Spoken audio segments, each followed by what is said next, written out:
Hello दोस्तों, स्वागत है आप सबका एसएसजी गुरुकुल के इस ऑनलाइन प्लेटफॉर्म पर और मैं अभिनव श्रीवास्तव आपका अभिनंदन करता हूं। दोस्तों, उम्मीद करते हैं कि आप बेहतर होंगे और न केवल बेहतर होंगे बल्कि साथ ही साथ चिंताएं भी होंगी आपके मन में। चिंताएं उस परीक्षा के लिए जिसके फॉर्म संभवतः या तो आप भर चुके हैं या फिर भरने की प्रक्रिया में है, यानी यूपीपीसीएस 2025 की परीक्षा। दोस्तों, यूपीपीसीएस 2025 की परीक्षा के लिए नोटिफिकेशन जारी हो चुका है, फॉर्म भरे जा रहे हैं और आयोग ने अपना कैलेंडर भी जारी कर दिया है। ऐसे में आपके पास समय सीमित है। आपको पता है कि पेपर आपका कब होना है और अगर आपको अपना मंजिल पता है कि मंजिल आपसे कितनी दूर है, तो बिना किसी देरी की आवश्यकता इस बात की हो जाती है कि आप सीधे अपनी मंजिल की ओर अपने कदम बढ़ाना शुरू करना है। और मुझे यकीन है दोस्तों कि आप ये शुरू कर चुके हैं और इसीलिए शायद आज आप ये वीडियो देख भी रहे हैं, क्योंकि आपको चिंता है अपने मकसद की, अपनी कामयाबी की और अपने लक्ष्य की। क्योंकि आप जानते हैं कि बिना किसी रणनीति, बिना किसी स्ट्रेटजी के, अगर आप किसी मार्गदर्शन के बिना सिर्फ अंधाधुंध भागते चले जा रहे हैं, अगर आपको ये नहीं पता कि आपको कहाँ जाना है, तो आप जानते हैं दोस्तों कि इस बात से कोई फर्क नहीं पड़ेगा कि आप कहाँ जा रहे हैं। तो दोस्तों, जैसा कि मैंने अपने पिछले वीडियोस में आप सभी से इतिहास, राजव्यवस्था, अर्थव्यवस्था और विज्ञान जैसे विषयों पर अपने वीडियोस के माध्यम से आपको ये हमने समझाने का प्रयास किया है कि किन और कौन-कौन से टॉपिक को अगर आप पढ़ लें तो कामयाबी बहुत आराम से, बहुत प्यार से आपको मिल जाएगी। दोस्तों, हालांकि कामयाबी के लिए संघर्ष हमेशा ही आवश्यक होता है, हमेशा ही ज़रूरी होता है, लेकिन संघर्ष तब प्रभावी रिजल्ट आपको देगा जब वो एक दृष्टिकोण और एक स्ट्रेटजी के साथ किया जाए। और इसी स्ट्रेटजी को केंद्र में रखते हुए आज अभिनव श्रीवास्तव यानी मैं आप सबके बीच मौजूद हूं, लेकर के ज्योग्राफी के यानी भूगोल के कुछ ऐसे महत्वपूर्ण चुनिंदा टॉपिक जहां से ये प्रश्न आपसे आयोग द्वारा पूछे जाएंगे। और ये टॉपिक दोस्तों पिछले 7 वर्षों के प्रश्न पत्रों के एनालिसिस पर आधारित है, उनके विश्लेषण पर आधारित है। तो चलिए बिना किसी देरी के शुरुआत करते हैं आज के सेशन की। दोस्तों, आप देख पा रहे होंगे विश्व और भारत का भूगोल। सबसे पहले तो मैं आपको यह बता देना चाहता हूं कि जिस ज्योग्राफी की हम यहां पर आपसे चर्चा कर रहे हैं, इस ज्योग्राफी का 60% हिस्सा करीब विज्ञान से जुड़ा हो, यानी ज्योग्राफी अर्थात भूगोल थोड़ा बहुत विज्ञान भी है। और अगर ये विज्ञान है तो इसलिए क्योंकि इसके कुछ निर्धारित सिद्धांत हैं, निर्धारित प्रणालियां हैं और निर्धारित प्रक्रियाएं हैं। इन्हीं प्रक्रिया, प्रणाली और सिद्धांतों का अध्ययन करके आप सफलतापूर्वक अपने क्वेश्चन को न केवल अटेम्प्ट कर सकते हैं, बल्कि सफल अभ्यर्थियों की सूची में अपना नाम दर्ज कराने को लेकर के भी आप सुनिश्चित हो सकते हैं। और इसी सुनिश्चित होने की इच्छा को केंद्र में रखते हुए दोस्तों, सफल होने की आपकी ख्वाहिश को केंद्र में रखते हुए आज के इस सेशन में हम डिस्कस करेंगे वर्ल्ड एंड इंडियन ज्योग्राफी के कुछ चुनिंदा टॉपिक को। सबसे पहले दोस्तों तो बात यहां पर यूनिवर्स यानी ब्रह्मांड की आती है। कुछ भी यानी ब्रह्मांड, पृथ्वी, सौरमंडल, ये सब कुछ एक खास घटना से शुरू हुआ जिसे हम बिग बैंग कहते हैं। तो बिग बैंग क्या है, बिग बैंग की उत्पत्ति, बिग बैंग की परिस्थितियां, किन्होंने इसे इंट्रोड्यूस किया, किन लोगों ने इस सिद्धांत को विकसित किया, इस तरह के सवाल यहां पर आते हैं। पृथ्वी की उत्पत्ति को लेकर के कौन कौन से सिद्धांत प्रचलित हैं, वो सारी चीजें, जिसमें कांट, लाप्लास और प्लेट विवर्तन के सिद्धांत, जिसमें अल्फ्रेड वैगनर, टीजो विल्सन और हैरी हेस जैसे वैज्ञानिकों का नाम लिया जाता है, ये सारी बातें हम लोग यहां पर करेंगे। उसके बाद फिजिकल ज्योग्राफी में दोस्तों भू आकृति यानी कि जियोमॉर्फोलॉजी से जुड़े सवाल आते हैं और कुछ खास घटनाएं जो पृथ्वी के इंटरनल स्ट्रक्चर से जुड़ी होती हैं, जैसे ज्वालामुखी और भूकंप। नो डाउट ज्वालामुखी और भूकंप पृथ्वी पर ऊपरी परत यानी क्रस्ट के निर्माण की प्रक्रिया से जुड़ी हुई है। और अगर हम इस प्रक्रिया को समझ पाते हैं तो हमें इसके लिए पृथ्वी की अंदरूनी संरचना का भी अध्ययन करना होता है। साथ ही साथ अक्षय और कटाव से बनने वाली अलग अलग भौगोलिक संरचनाओं का भी जिक्र आपसे यहां पर किया गया है। महाद्वीपीय विस्थापन सिद्धांत, जिसे हम प्लेट टेक्टोनिक थियरी के नाम से जानते हैं दोस्तों, ये प्लेट टेक्टोनिक सिद्धांत क्या है, किन्होंने इसे विकसित किया, क्या होता है इसका मतलब, ये चीजें आपसे पूछी गई हैं पहले भी। फिर दूसरी चीज आप देखेंगे जलवायु विज्ञान की बात होगी, यानी क्लाइमेटोलॉजी है दोस्तों। क्लाइमेटोलॉजी में तापमान, पवन प्रणाली और वर्षा के प्रकार तथा इन्हें प्रभावित करने वाले कारकों का अध्ययन आपसे मांगा जाता है। साथ ही मानसून और एल नीनो, चूंकि एल नीनो और ला नीनो की प्रवृत्ति से आप परिचित हैं दोस्तों और आपको ये बात अच्छी तरह से पता है कि एल नीनो और ला नीनो ये दोनों ही ऐसे कारक हैं जो प्रभावित करते हैं भारत में होने वाली मानसूनी वर्षा को। तो क्या है ये? इस वर्ष यानी वर्ष 2025 में जिस हिसाब से वातावरण लगातार गर्म हो रहा है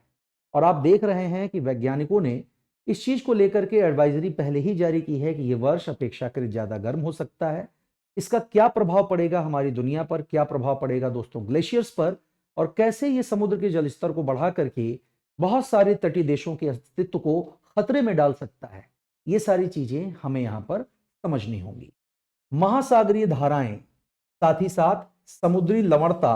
के घटने या बढ़ने के लिए कौन से कारक जिम्मेदार होते हैं और कैसे ये कोरल रीफ यानी प्रवाल भित्तियों के अस्तित्व को भी खतरे में डाल सकता है, उसके संबंध में चिंताएं पैदा कर सकता है, ये हमें जानना होता है। साथ ही साथ दोस्तों प्राकृतिक आपदाएं लगातार चूंकि आप बढ़ रही हैं, देख सकते हैं, चाहे बात चक्रवात की जाए, बाढ़ की जाए, भूकंप या सूखे की जाए। भूकंप जैसी प्रक्रिया जिसके बारे में विज्ञान की इतनी तरक्की कर लेने के बाद भी हम अब तक आश्वस्त नहीं हो पाए हैं कि आखिरकार हम इसका अनुमान कैसे लगाएं, कैसे हम इसका पूर्वानुमान लगा सकते हैं, इस बारे में हमारे पास अभी तक कोई तकनीक, कोई प्रौद्योगिकी, कोई टेक्नोलॉजी मौजूद नहीं है। उसके अलावा भारत की भौगोलिक अवस्थिति और विस्तार के बारे में बातें करेंगे। हिमालय और पेनिनसुलर भारत यानी प्रायद्वीपीय भारत का जिक्र करना यहां इंपॉर्टेंट हो जाता है। भारत की प्रायद्वीपीय संरचना का अध्ययन करना, हिमालय की उत्पत्ति टेथिस सागर में किस तरह से निक्षेपों के इकट्ठा होने और प्लेट टेक्टोनिक्स के परिणाम स्वरूप जो समुद्र का नितल ऊपर उठा और उससे हिमालय बना और लगातार हिमालय यानी एवरेस्ट की ऊंचाई लगातार अभी भी बढ़ रही है, तो किन वलन और भ्रंशन की घटनाओं से ये चीजें होती हैं, इसके बारे में आपको पढ़ने की जरूरत है। यानी उसकी उत्पत्ति, संरचना और प्रमुख पहाड़ियां यानी कि जो आपके माउंटेन रेंजेस हैं, पर्वत श्रृंखलाएं हैं, उनके बारे में आपसे पूछा जाता है। भारत की प्रमुख नदियां जिसमें गंगा, ब्रह्मपुत्र, कृष्णा और गोदावरी का नाम लिया जाएगा। गंगा नदी जो पहले ही अपने अस्तित्व के खतरे से जूझ रही है दोस्तों। उसके अलावा ब्रह्मपुत्र नदी पर चीन किस तरह से अपनी रणनीतिक बढ़त लेने की कोशिश कर रहा है और दुनिया का सबसे बड़ा बांध यहां पर बनाने जा रहा है, और अगर वो ऐसा करता है 137 बिलियन डॉलर की लागत से,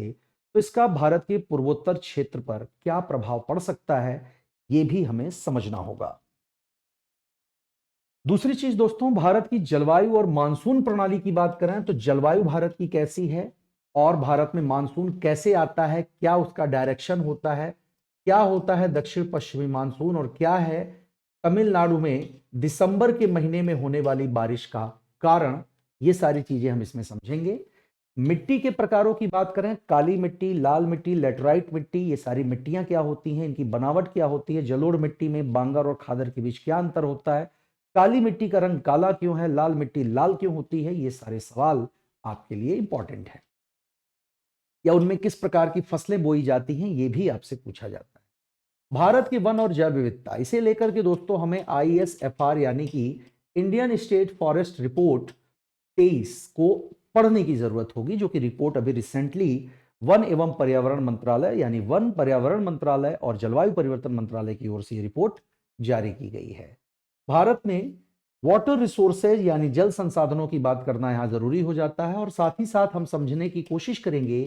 कि क्या होता है जीरो आवर डे, जब भूमिगत जल जो पीने योग्य जल है वो समाप्त हो जाता है। ये कौन सी स्थिति होती है, इसके बारे में हम लोग बात करेंगे।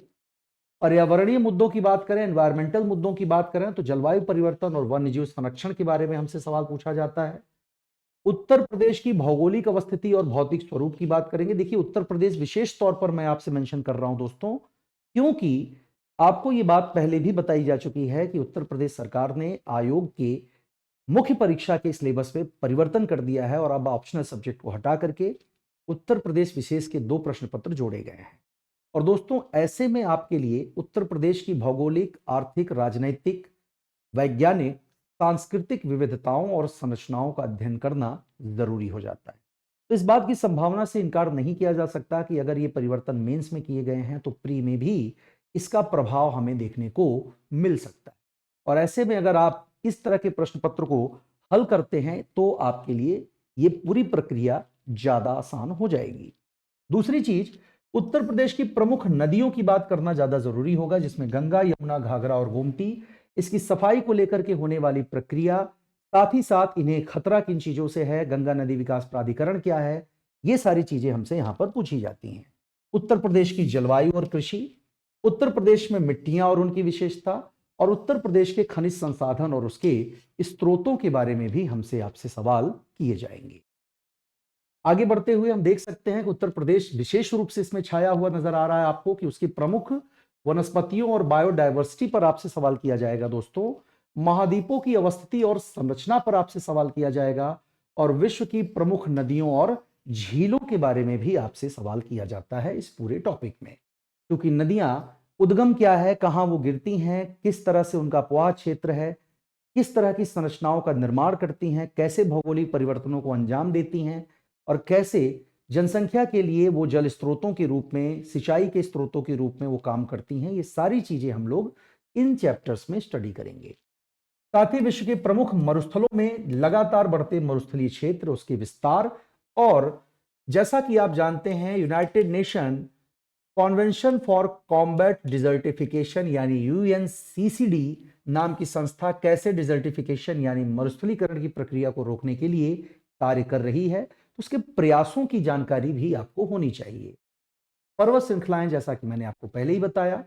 जलवायु क्षेत्र और कृषि पद्धतियां, जैसे कि झूम कल्टीवेशन की बात कर लेते हैं। झूम कल्टीवेशन क्या होता है, झूम कृषि किन क्षेत्रों में की जाती है, और साथ ही साथ इसे भारत के प्रमुख क्षेत्रों में या दुनिया के दूसरे अलग देशों में किन नामों से जाना जाता है, ये भी आपके लिए प्रश्न होते हैं।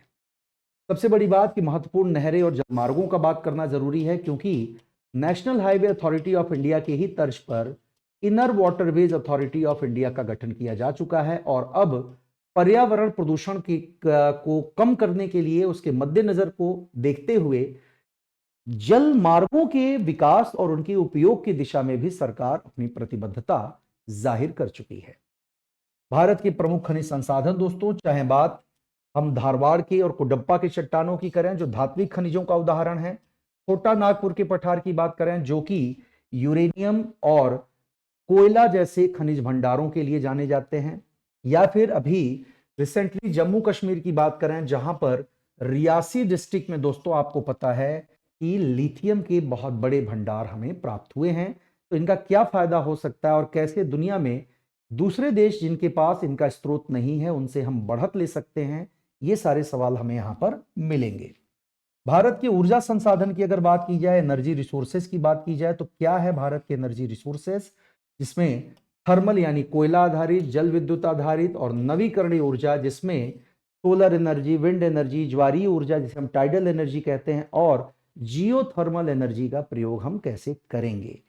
साथ ही साथ भारत के औद्योगिक क्षेत्र की बात करना, जिसमें कोर इंडस्ट्री क्या होती है, आईटी सेक्टर के विकास को लेकर के क्या संभावनाएं हैं, और स्टील प्लांट जो स्थापित किए गए भारत में उनकी संरचना और उनके निर्माण किस देश के सहयोग से उनका निर्माण हुआ, इसे पढ़ना भी जरूरी है। और अंत में भारत के परिवहन और संचार की भी बात हमें यहां पर करनी होती है। तो अगर इन चुनिंदा टॉपिक को हम स्टडी कर लेते हैं दोस्तों, तो यकीन मानिए हमारे लिए इस तैयारी को केंद्र में रखते हुए और इस स्ट्रेटजी का इस्तेमाल करके सफल होना आसान हो जाएगा, और हमारी सफलता निश्चित करेगी कि हम किस स्तर के प्रयास कर रहे हैं इस बात पर।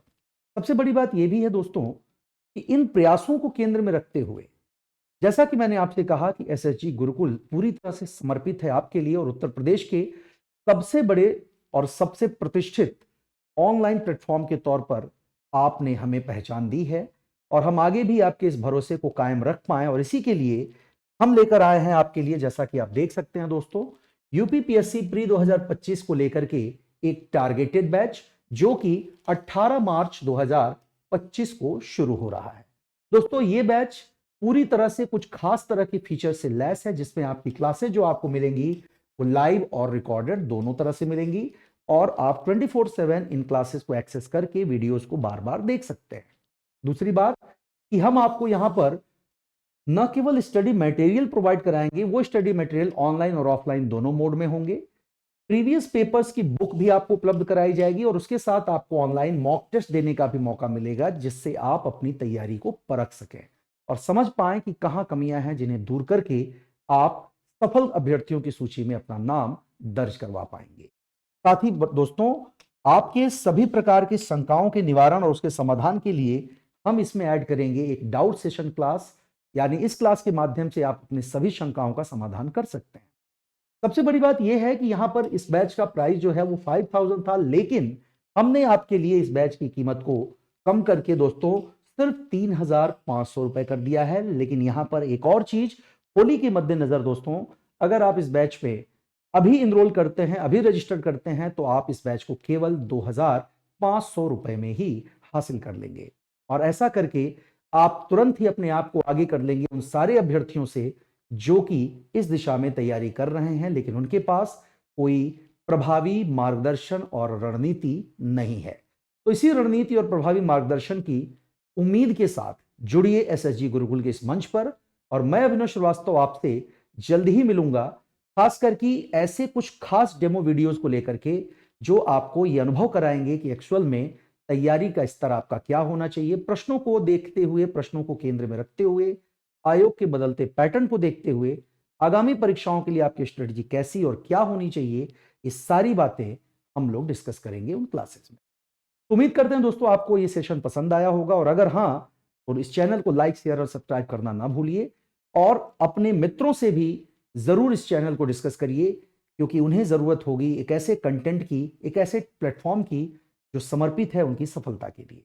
और दोस्तों, इसी सफलता की आश्वासन के साथ मैं अविनाश श्रीवास्तव आप सबसे अनुमति लेता हूं। मिलते हैं जल्दी ही कुछ और बेहतरीन कंटेंट्स के साथ, बेहतरीन टॉपिक के साथ डिस्कशन करने के लिए, ताकि हम पहुंचा सकें आपको आपकी मंजिल तक। तब तक के लिए दोस्तों अपना ख्याल रखिए, स्वस्थ रहिए, सुरक्षित रहिए। नमस्कार।